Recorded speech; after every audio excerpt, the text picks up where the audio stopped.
Let's move on here to our last caller. Where are you calling out of? Okay, calling from Oakland, playing in Emeryville, the Oaks Club.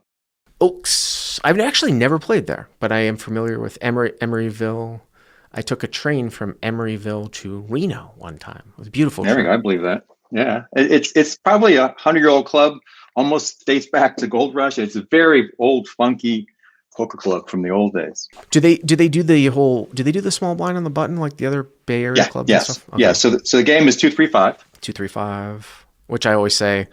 I always forget about that when I play up there and I overfold my button too much because it's really hard to not overlimp on the button when you're in for two. Exactly. Yeah. Exactly. And then they also they play. Actually, I talked to you about this a couple of weeks ago. They have a $10 winner's straddle that almost always gets set, Like a rock straddle. like a rock straddle. That's awesome. Yeah, it's great. It's not required, but it really everybody does it. So how much is the what's the buy-in in the game? $1,000 max. No, this is like in reality, you're playing like a 2-3-5-10 game with $1,000 max, probably not with good players. And then you get like a lot of that. I almost feel like I say kind of like Texas setup where weird things going on with the blinds. People don't make the correct adjustments. You know, you can't open like on the button when you're first to act, when you're actually on the button. Like if the winner straddles in the cutoff and you're first to act on the button, that's not a button open range. There are 8 unknown hands.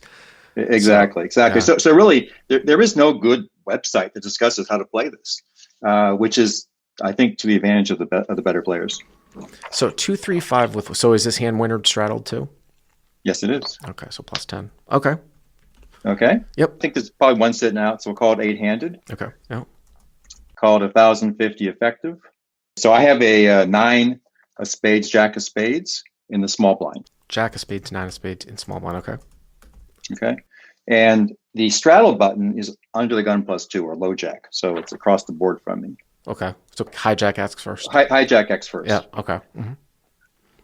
So hijack limps. Straddle. Low jack straddle. Hijack limps. Okay. Yep. Cutoff limps. Okay. Button limps. Right. Actually, limping is pretty common in this game just because people are confused about what to do. They're like, oh, there's so much dead money. Yeah, I could see that for sure. Exactly. Right. Exactly. Right. Okay. So 9 jack of spades. I only have 2 people to survive behind me. So I limp. I think it's a good limping spot. And I don't want to ever raise first to act. I don't know. I mean, I haven't really thought about this one. I could see raising though, but you are obviously in the worst position for sure. This is the weird thing about this setup too. Like you're like, well, it's an ISO raise, right? Over the top of limpers, but then you're going to be out of position the rest of the hand. Exactly. Yeah. I mean, I would want to play it and you're in for 2. So if you didn't have you're in for 3. You're in for 3, right? 3. I'm in for 3. So it's call of 7, but right. It's an investment. If somebody raises big, I'm out. You know, it's okay. So hero complete. Okay. And then under the goes fold under the gun checks. So all right. So and then the straddle check. So is it 4 or 5 ways or something? 5 ways, $50 in the pot, and I'm first to act. Yep. Flop comes 10 of spades, 8 of clubs, 4 of spades. Wow.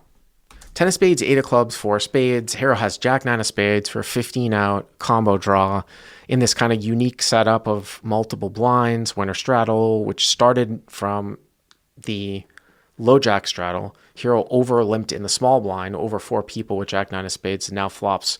Huge draw, but it's 5 ways.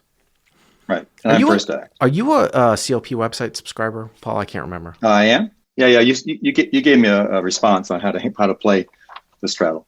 Yeah, I mean, oh, that's right. I do. I remember you asking me about this. I mean, I have my thoughts about how I like to play these coming out of the blind. And like I said, I did a whole podcast for the CLP subs on blind play. But I've talked about this many, many times before. I will tend to play this, and I'll be open about it because maybe I won't do it in real life, right? I tend to play this spot a little bit unbalanced in the sense of I think it's a really good spot if you want to maximize your fold equity with a draw to start to think about playing this hand as a check raise, because if you just lead, you don't really have fold equity from 10x or top pairs, but if you play it as a check raise, you'll get a lot of folds. On the flip side to this with thick value, a lot of times I actually like to lead out because I don't want to get the folds if I were to check raise. You see what I'm saying? Now, with that being said, sometimes you have to check raise with like a set. Like if you had 4-4 here, I don't think anyone's going to complain about check raising. But if you had like 10-8, well, you're really blocking like a lot of the heavy value. Now, this board is draw heavy, so you might get a bet and a call from a check raise anyways. But it's kind of my thinking along the lines here where a lot of good things can happen if you set this one up. I feel like with a check raise, and if it gets checked around, so what? You know what I mean? You could lead out on a blank turn. Yeah, I mean, I chose not to, because if I check and it gets checked around and then a blank hits, it just feels like I've lost half my value and the pot's small. And well, I mean, if he gets checked around, right, and then the turn comes like a red deuce or a red 3, you no longer have a 50% chance to win the pot, right? You went down to 25%. You burned off one card. So exactly. And I still think that if it gets checked around, you might even be able to just come out and bet a red deuce and get a lot of folds if no one bet out. You know what I'm saying, on the flop. Yeah. So what did you lead out here? I let out 45. Okay, which is a reasonable lead. I mean, that's kind of almost independent of the pot size. People put in 35 or the 45 as a turn bet. I mean, a flop bet. That's just kind of how the structure is. Okay. The hijack calls. Low jack folds. Okay, hijack calls. Low jack folds. Hijack calls. Okay. Yep. Okay. Cutoff folds, and button raises to 150. I remember this. All right. So hero with jack 9 of spades in the small blind. 10, 8, 4. 2 spades. Hero bets 45, so almost full pot. Fold from the low jack. Hijack calls. Fold. And now the button raises to 150. So here is the thing about this. And I used to call this the aggressive action theorem. And I don't know, this was very, very old, but I think I don't know if I piggybacked this up. There was a similar type of old school online theorem from like 2005, 2006 that said that like one pair doesn't win in post flop raised pots. I think it's way back when, or one pair is no good in a scenario where there's a raise post flop. I say aggressive action theorem, and it doesn't really hold true all the time, which is if someone raises post flop, they're not going to fold. Here's the thing about your hand. You're the one with the combo draw, and then you block a bunch of the other combo draws because you have a jack and a 9, right? When you look at 10, 8, 4, the combo draws are, queen, jack of spades. Nobody can have that, right? Something with a 9 in it, 7, 9. Nobody can have that. You have it, right? So when you have that, I think that sort of lends itself to the button actually having a value hand. That's number one. Number two, I don't think that the button's going to like raise fold here, like ever. Now, with that being, so here's the thing. There is a guy in the middle. There's a guy in the middle, and there's always a chance that you might get over flushed in a certain situation, but you're also open-ended here too. If there was nobody in the middle, this would just be a no-brainer, just call, because you're just, even though like you're 40% against sets and probably flipping with, I guess like with such a big draw, it's probably never that bad to go to like, I mean, if you've got such a big draw and you have equity against almost every hand, if you have a sliver of fold equity against anything, it's probably not that bad to 3-bet it. But I mean, I just don't know how often you're going to get the fold equity that you think. Although if you set this up with a bet, I would assume you're at least considering 3-betting here. Yeah, for sure. And the thing is, he can't have jacks or better, so he doesn't have an overpair. Because on the button, he would have raised pre-flop. Well, yeah, no, absolutely, yeah. And you might have an ace 10, but again, I think that's a pre-flop raise. And just to set this up, the villain is we call him a Berkeley guy. You call him an MIT guy. So young, Asian, smart, plays a lot. So you think that there might be, if there's any sliver of a raise fold button here, like if you ever think he's just raising with top pair, then by all means, just 3-bet and it can be fine. But I remember when I was looking at this one, I was just like, I can't imagine the button raise folding here in this particular spot. I mean, because again, it's one of these situations where the button has over-limped. Like you said, he doesn't have any of those good tens. And you're betting 45 out of the small blind. Like, how often is somebody raising queen 10 after it goes call? You know what I'm saying? Yeah, no, you're right. And Off the top of my head, it's just interesting because, like, if you get it in against, like, the nut flush draw, like ace three, let's say he's got, like, it's 10 of spades, 8 of clubs, 4 of spades, right? So yes, that's two spades, the other draws that he could have here that he might be making this play with would be 8x of spades, like hopefully something lower, like 7-8 of spades or 6-8 of spades, something like that, 8-9 of spades. Well, you can't have 8-9 of spades because you have like 7-8 of spades. And then like maybe nut flush draws. The thing about him having 8x of spades here is that you still have 2 overs, your flush draw and, which would be great if that's what he had. Yeah. And then against like just a naked nut flush draw, say you had like ace 3 of spades, you're probably flipping against that too, right? I mean, because the spades aren't good. Well, actually, no, that might be one where your pair outs are good. I gained 6 outs on my pairs. Yeah. There's no hand that can ever have you crushed here, even if he has a set of 4s. So actually, the more I think about this, if there's ever a chance that the guy in the middle might have some random hand that really kills you if he stays in, like king 6 of spades, then you probably want to clean him out. It's funny because, like I said, when I looked at this, I was like, oh, I would just call here. But now the more and more I think about it, I think probably 3-betting here is a decent play. I'm just almost never. If you're going to bet 3-bet this, I would expect that this hand's going to get all in here a ton, unless you think the guy's over bluffing. No, exactly right. It's a 3-bet and get all in or get him out now. Just to go to my state of mind, I three laps ago had lost a pair of kings to a pair of queens all in. With a runner flush. So I almost was in a situation where if I get sacked again, I don't care. 6-7 of spades is a great hand for you to be up against too, right? That's a combo draw that you're beating, right? Exactly. 6-7 of spades. So I mean, really, like I said, the hand that you're doing the worst against is pocket 4s that plays like this, and you're still 40% against that. Mm-hmm. It's hard for me 100% of it. It's probably a flip against 8x of spades. You might be a slight favorite. You might be a slight dog against the nut flush draw. And then if he has like 10-8, you're probably a slight favorite against 10-8 because of the counterfeit. It's really close. So whenever there is ever a sliver of fold equity, and then you are also benefiting from getting this guy out of the hand. Because the other thing too is like, say the guy in the middle doesn't have spades, but you call and he's got like queen jack, right? No spades. That also hurts you, right?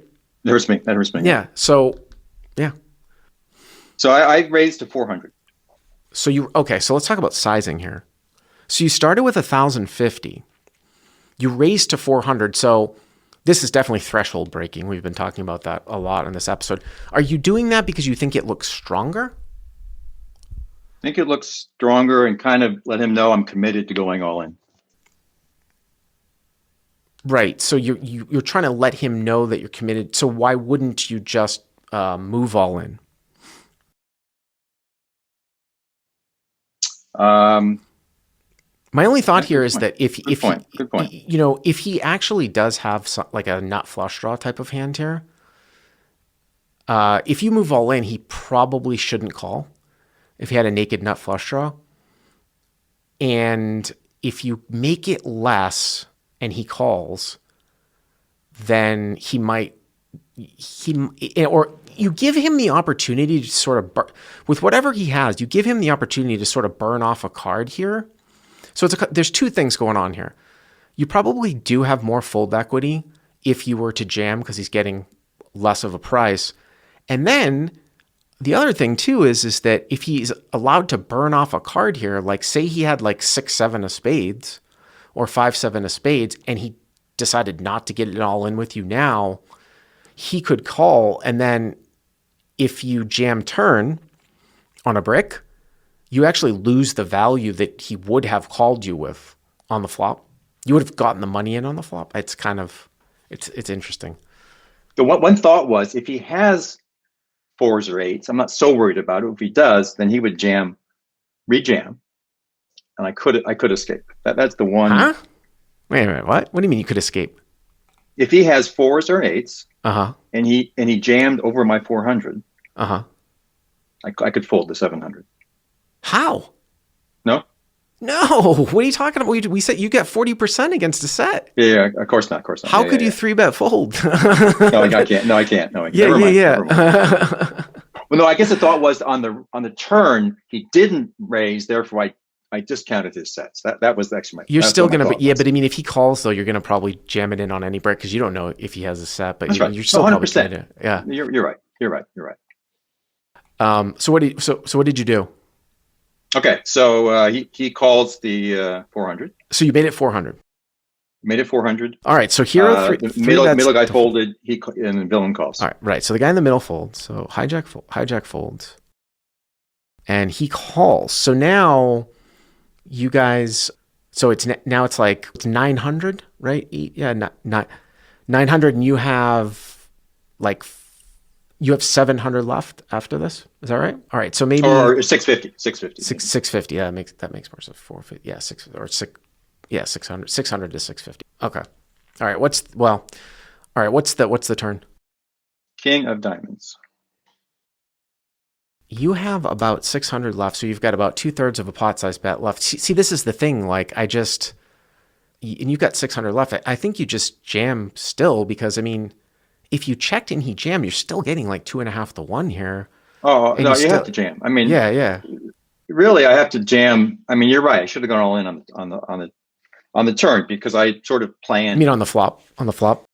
Yeah. I planned to jam on the turn anyway. It just puts like well, I mean, there is a little bit of something to be said for maybe it looks a little bit less bluffy, but you have to jam now on a brick for sure. Totally. I assume you did, right? I jammed for 650. Okay. And villain thought for a long time, Uh-huh. but did call. And what did he, before you tell us what happened, do you know what he had? I never found out. Oh, okay. So I assume that you hit the river then. I made my flush. I saw a beautiful little spade show up, excuse me. And Small spade? Small spade, turned it over. And that was and he seemed quite mad. Like, well, obviously he had me beat with some pair or something. And the only thing that makes sense to me that would play this way, call, and then get upset at the end would be 10-8. Yeah, I think so. That's what kind of I put him on. I think that would make sense because the turn is not like, I mean, it's a brick, but it's not a complete, this hand kind of reminds me a little bit of PLO here too, where when you raise it to 400, if he's going to call off on a brick anyways on the turn, and then you make your hand, he might fold. So that's kind of bad. That's why it kind of leads me all towards possibly 3-bet jamming, but then again, maybe it looks more bluffy.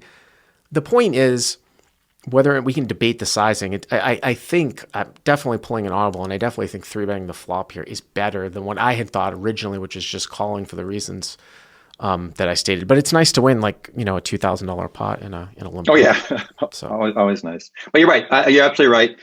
Jam the flop and be done with it. Thank you very much for the call. I appreciate it.